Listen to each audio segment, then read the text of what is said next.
Shalom saudara, haleluya. Selamat bertemu kembali dalam siri pembelajaran surat Roma. Ya, kiranya kasih karunia dan damai sejahtera melimpahi Anda oleh pengenalan akan Allah dan akan Yesus Tuhan kita. Kita sambung bab yang 8 ini, ayat 29-30 yang bertajuk persekutuan dengan anak sulung. Ya saudara, inilah bahagian yang kedua, part 2 ya, dari dua ayat ini. Mari kita lihat sekarang ayat 29 dan 30.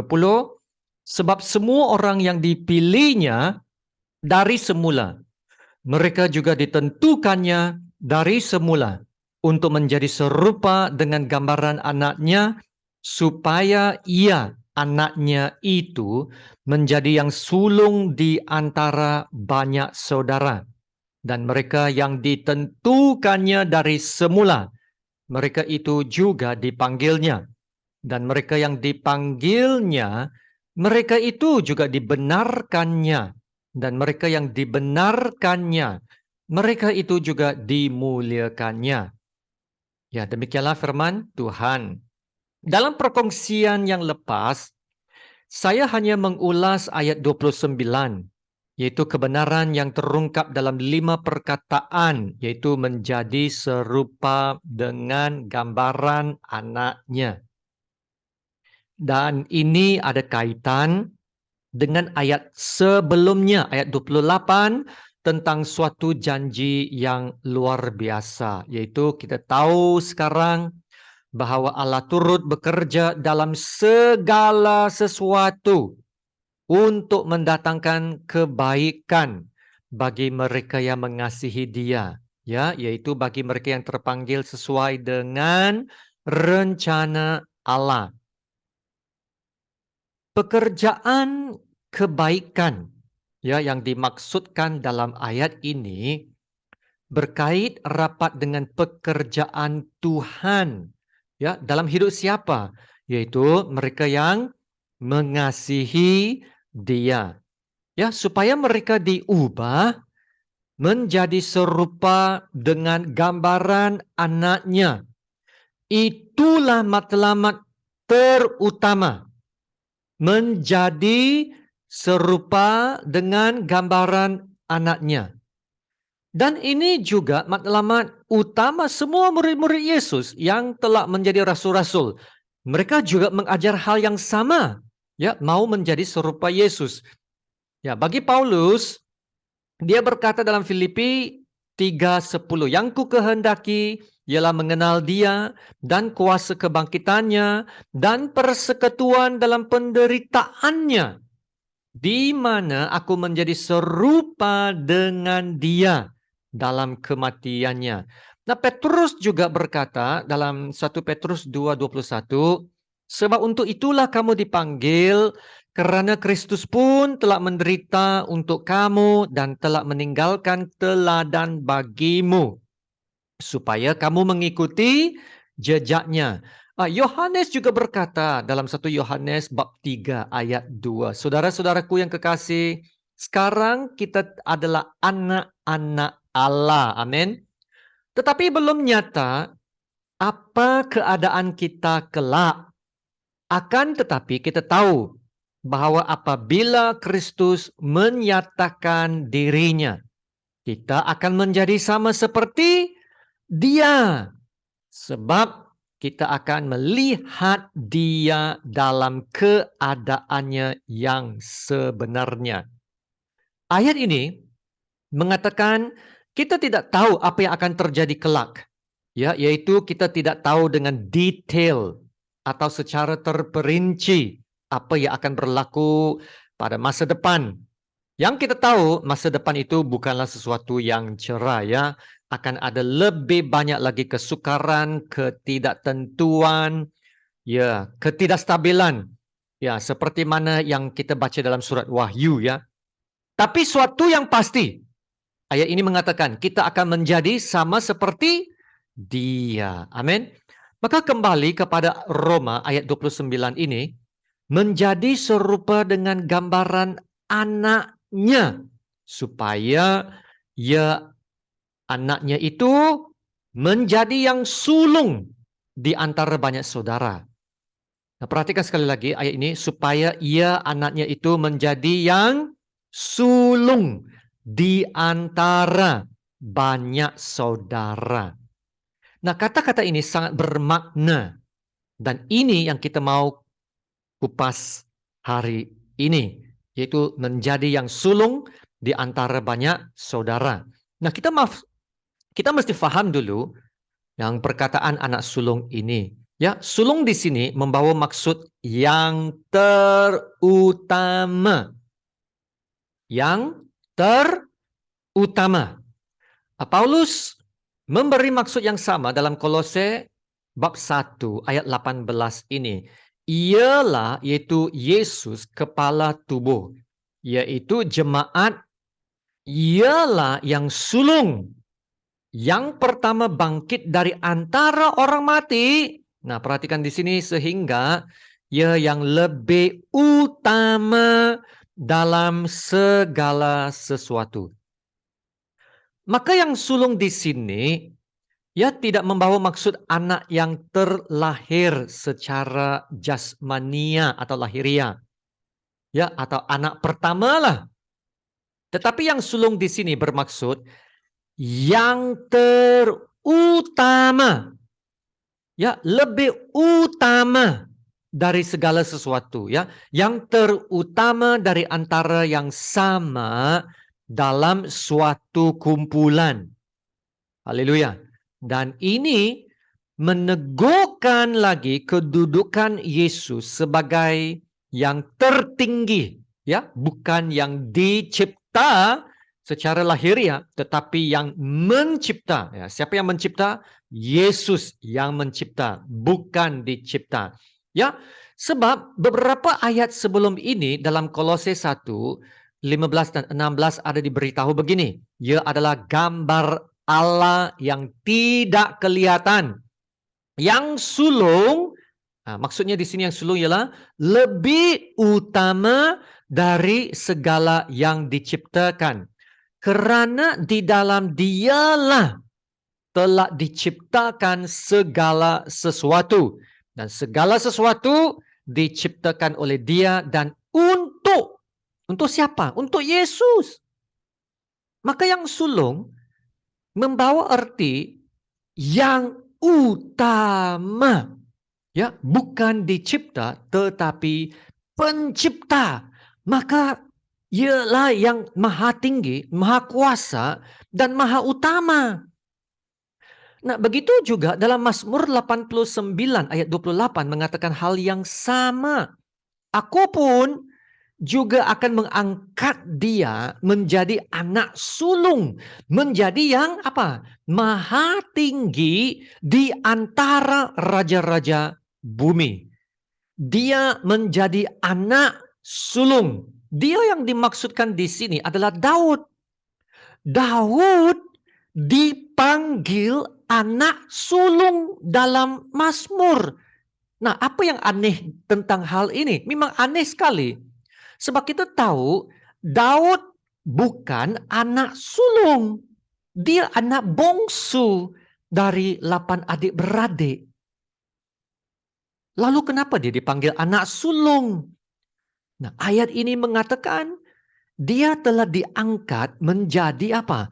Maha tinggi di antara raja-raja bumi. Haleluya. Nah, sekali lagi anak sulung membawa maksud yang terutama, yang maha tinggi dari antara yang sama dalam suatu kumpulan. Maka saudara balik ke Roma, di sini dalam Roma, ia membawa maksud Yesus itu adalah yang terutama, yang maha tinggi dari semua orang-orang percaya yang telah ditebus. Ya, melalui penebusan ini, ya, memang semua orang-orang percaya telah dijadikan anak-anak Allah, ya, yang selamat menjadi anak Allah. Seperti mana Yesus adalah anak Allah. Kita disatukan bersama-sama dengan Yesus. Dan Yesus Anak Allah adalah yang terutama, ya, yang terunggul dari antara semua anak-anak Allah, yaitu kita. Ya, Yesuslah yang termulia, Yesus yang terutama, Yesus adalah kepala. Haleluya. Nah, mungkin Anda tanya sekarang, lalu apa maksud semuanya itu? Ya, Tuhan mahu mempersatukan segala sesuatu di dalam dan di bawah Kristus sebagai kepala. Nah, ini boleh dikatakan sebagai puncak atau kemuncak kepada kerja penebusan dan keselamatan semua orang yang ditebusnya. Nah, ada satu ayat dalam Efesus bab 1 ayat 10. Ingat ayat ini.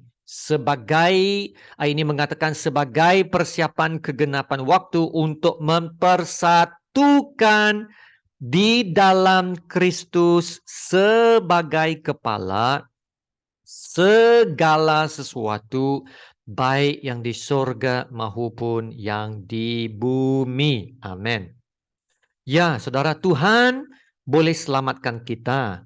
Dan biarkan kita saja, sebab kerja penebusannya sudah selesai.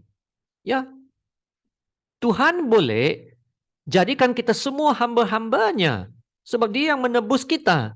Tapi Tuhan buat lebih daripada itu. Tuhan tidak menjadikan kita sekadar hamba. Tuhan bukan sekadar selamatkan kita, tetapi telah mengangkat kita menjadi anak-anaknya. Amin. Ya, menjadi satu dengan Yesus. Ya, boleh juga disebut mempersekutukan kita dengan Yesus. Dengan Yesus yang menjadi yang sulung, yang terutama di antara banyak saudara. Nah, itulah Yesus yang terutama. Maka sekarang, dalam Yesus, boleh dikatakan bahwa kita menjadi satu dalam keluarga kerajaan Allah yang besar. Haleluya. Ya, Yesus adalah yang terutama, ya, yang menjadi sulung di antara banyak saudara. Nah, kita telah menjadi saudara dengan Yesus, dipersekutukan, disatukan dengan Yesus. Ya, dari sini kita boleh lihat Tuhan bukan saja mengambil berat tentang keselamatan kita, tetapi juga perhubungan kita. Dan ini adalah perhubungan yang kekal bersama dengan Tuhan Yesus. Perhubungan yang tidak akan terputus. Nah, nanti Paulus dalam bab ini, bab 8, juga akan memberitahu kita, tidak ada apa-apapun atau sesiapapun ya yang dapat memisahkan kita dari Kristus Yesus yang mengasihi kita. Nah, maksudnya keselamatan kita, perhubungan kita dengan Tuhan sudah pun terjamin. Amin. Ya, keselamatan yang kita miliki sekarang ya memang adalah luar biasa. Kita bukan saja diselamatkan, Tuhan membawa kita masuk ke dalam suatu keluarga kerajaannya yang mulia untuk menjadi sama seperti Yesus. Ya, seperti mana Yesus telah kembali kepada kemuliaannya setelah dibangkitkan dan sekarang duduk di sebelah kanan Allah, ya, begitu juga kita akan dimuliakan dalam kemuliaan yang sama dengan Yesus dan dipersatukan dengan Yesus. Ya, Yesus tetap masih akan menjadi yang terutama. Nah, inilah tujuan utama kenapa kita diselamatkan. Ya, supaya kita dibentuk dari sekarang menjadi serupa Yesus. Semakin menjadi Yesus ya, sehinggalah kita kembali kepada Yesus nanti dalam kepenuhan kemuliaan syurga. Nah, saudara, inilah rencana Tuhan yang terutama. Yaitu pada akhirnya nanti Tuhan mau supaya semua yang ditebus, anak-anak Tuhan itu akan semuanya disatukan di bawah Tuhan Yesus yang terutama. Haleluya. Maka sekarang Anda tahu kenapa Anda diselamatkan? Ya, bukan saja mau ampunkan dosa Anda ya, atau selamatkan Anda dari neraka. Bukan saja mau beri Anda hidup yang kekal atau ya, boleh pergi ke surga. Bukan itu. Bukan saja mau memberkati Anda dengan kasih sukacitanya dan kelimpahannya. Ya, semua ini penting saudara. Tapi semua itu bukan tujuan utama. Bukan. Tujuan utamanya adalah supaya kita dibentuk menjadi serupa Yesus dalam kekudusan dan kemuliaannya yang kekal. Dan Tuhan Allah Bapa mau membawa kita semua ke dalam suatu persatuan, ya, atau suatu community di bawah Yesus Kristus.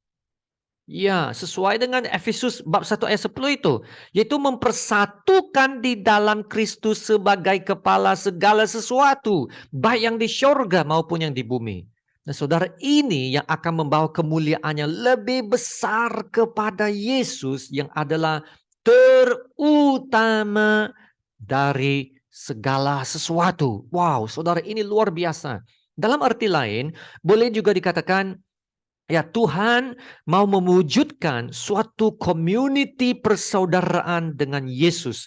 Dan anaknya itu Yesus ya menjadi yang sulung. Ya, sulung di antara banyak saudara. Yang terutama lah. Dan Tuhan mau kita bersekutu tuh. Ya, bersekutu. Yaitu fellowship. Fellowship dengan anaknya. Supaya kita menjadi serupa dengannya. Amin. Dalam 1 Yohanes dari bab 1 kita dapat lihat kaitan yang rapat ya antara hidup yang kekal, itu keselamatan kita dan persekutuan dengan Tuhan. Saya baca dari ayat 2. Ya, hidup itu telah dinyatakan dan kami telah melihatnya dan sekarang kami bersaksi dan memberitakan kepada kamu tentang hidup kekal yang ada bersama-sama dengan Bapa dan yang telah dinyatakan kepada kami. Nah, perhatikan sekarang ayat yang ketiga ini.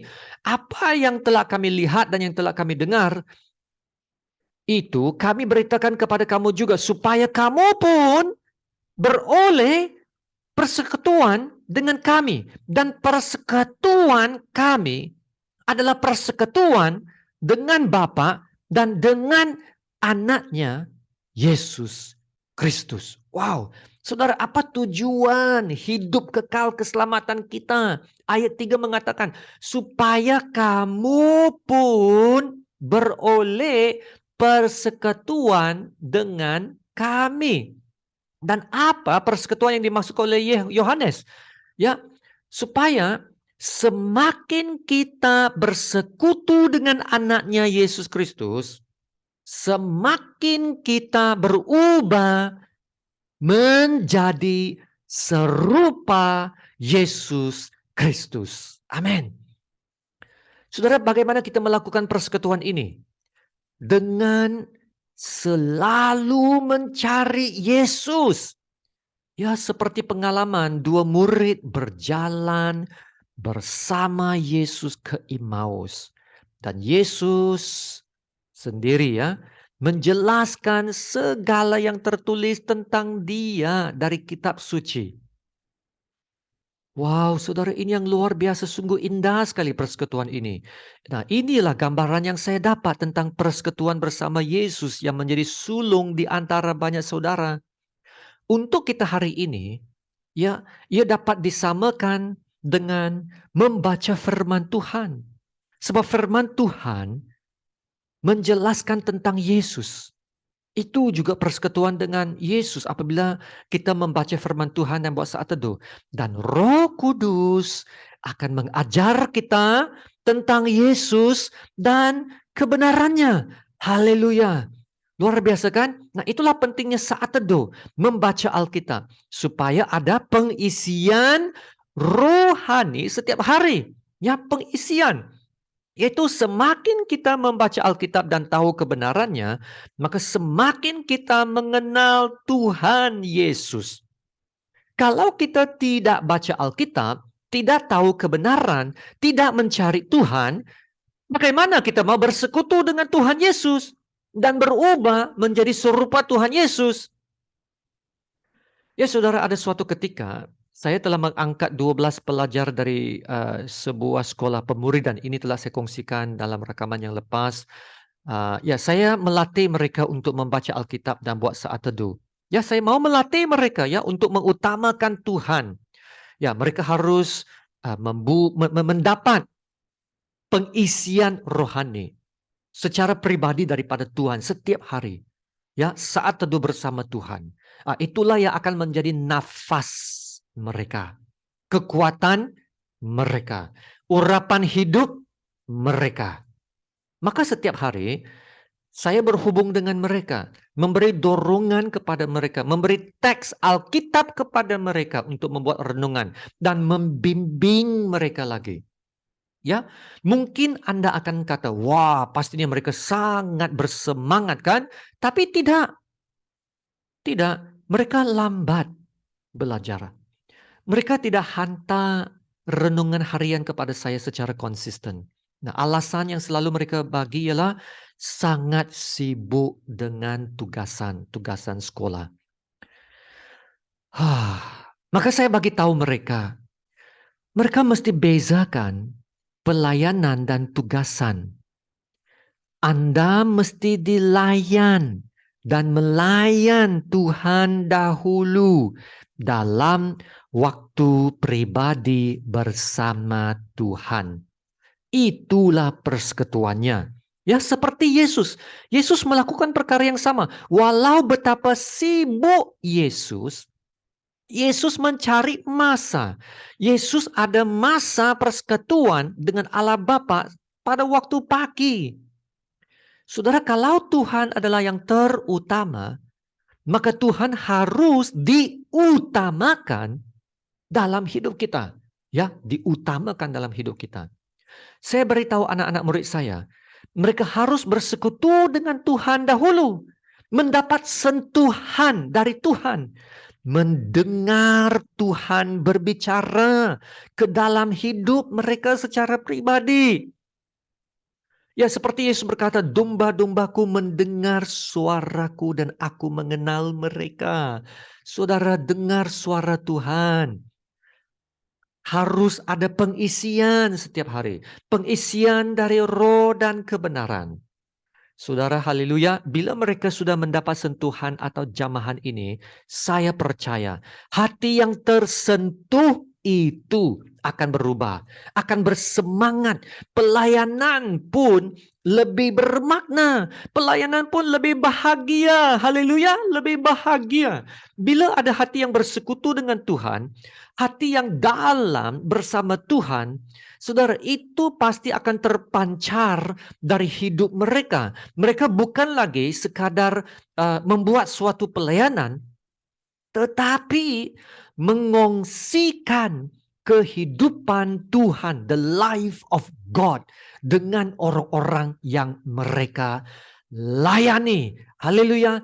You share the life of God with others. Ya saudara, bila kita bersekutu dengan Tuhan dan mempunyai perhubungan yang dekat dengan Tuhan, ya, sehingga hidup kita diubah. Saya rasa, saya pasti akan berubah apabila kita encounter Tuhan, berhubung dengan Tuhan. Lalu saudara, apabila hidup kita diperbaharui, urapan perhubungan itu juga akan terpancar dari hidup kita. Dan kita dapat mengungsikan the life of God, kehidupan Tuhan dengan orang-orang di sekeliling kita. Amin. Kita akan dapat melayan dalam roh dan kebenaran. Bukan kuat, bukan gagah, tapi oleh rohku, kata Tuhan. Haleluya. Itulah sebabnya kita harus melayan dan dilayan Tuhan secukupnya dalam saat teduh setiap hari. Sebelum kita melakukan atau memulakan pekerjaan harian kita. Saudara, sekiranya kita tahu bahwa tujuan keselamatan dari Tuhan adalah untuk membentuk kita supaya kita semakin menjadi serupa Tuhan Yesus dan bersekutu dengan Yesus yang adalah anak sulung dari antara semua saudara. Maka inilah yang harus kita usahakan dari sekarang. Perhubungan kita dengan Tuhan. Jangan abaikan saat teduh dan renungan firman Tuhan. Inilah nafas hidup iman kita. Ya, semakin menjadi serupa Yesus. Usahakanlah ini. Bukan kuat, bukan gagah. Tapi oleh rohku, kata Tuhan. Amin. Mari kita berdoa. Haleluya Allah Bapa. Terpujilah namamu yang teragung dan yang termulia. Kami mengucap syukur untuk firman-Mu dan pengajaran yang telah kami dengar dan terima.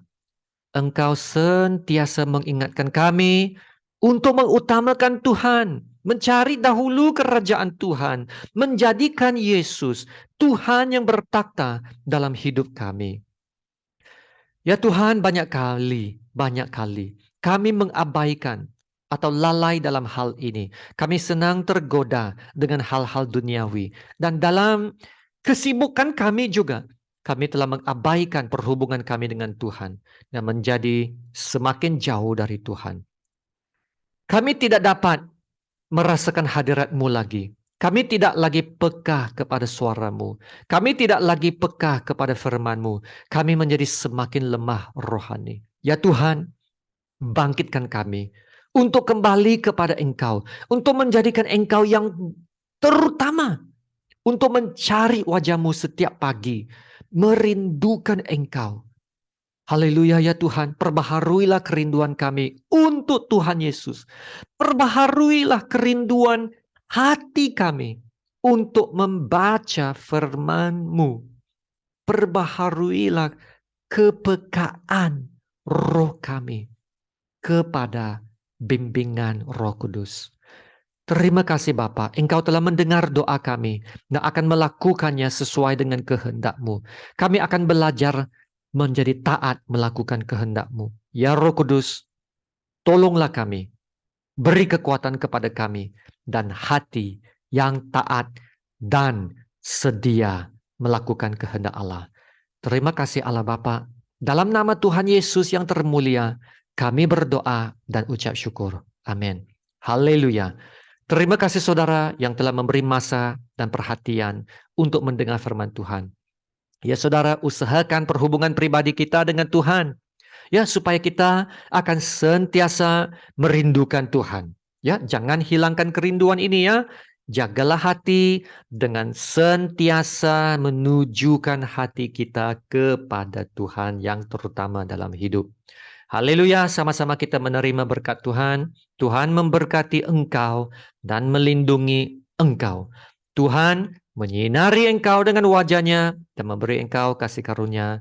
Tuhan menghadapkan wajahnya kepadamu dan memberi engkau damai sejahtera. Amin.